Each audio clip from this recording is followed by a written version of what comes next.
Hi, I'm Shana Cinquegrana, or Shana Shea, and I'm a New Jersey-based digital illustrator and graphic designer. And my card is... the star.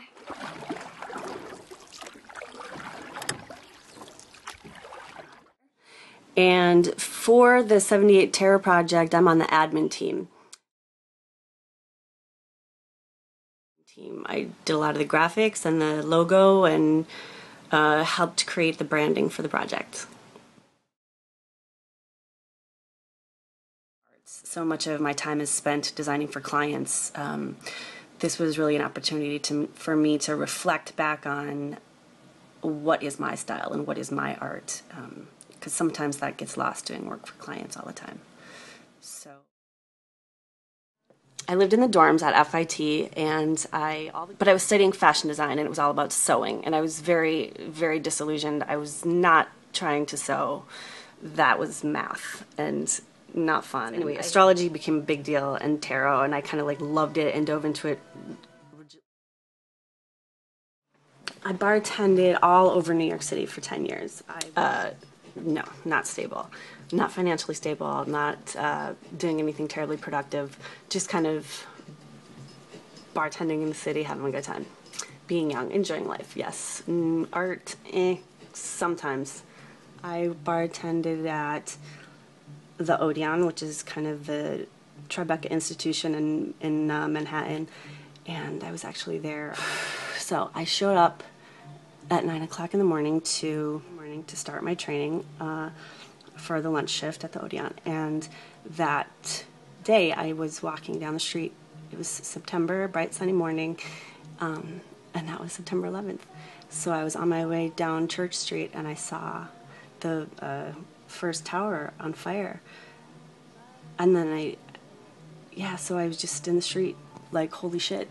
And I went to the Odeon to start my first day, and the manager was like, nah, go home, because the news was just kind of unfolding about what was really going on that day. So yeah, that's how I found out about 9/11.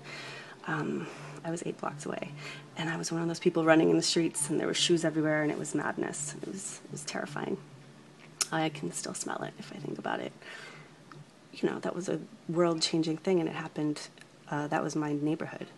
So a lot had to change for me, and it was kind of a confusing time.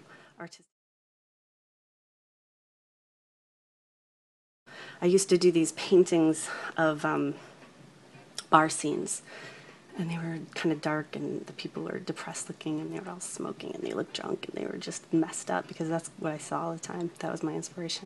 I used to paint my kitchen. I would just paint anything I could find.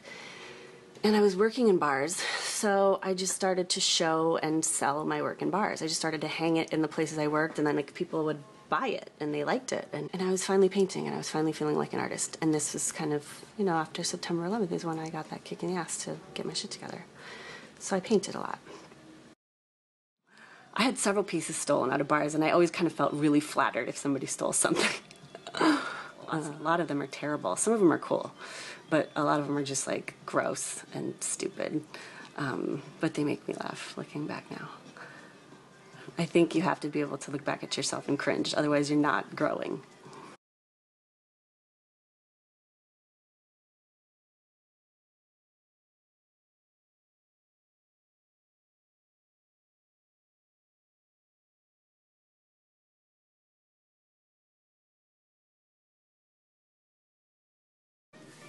Ruby, my daughter, she was born in '07.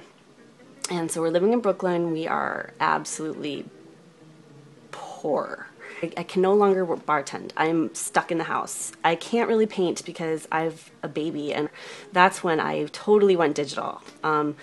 That's when it all became about graphic design, and I really had to learn Illustrator. And so entering these contests is when I honed my skills. Like, I did have skills. I have drawing skills. I studied fashion. I'm a painter. Like, I did have an art background and art skills, but I needed to learn about design and how to put graphics together and all of that. Entering a ton of contests on 99 designs, and then actually winning a few, and then winning more and more, and then getting clients, and then really learning what I was doing.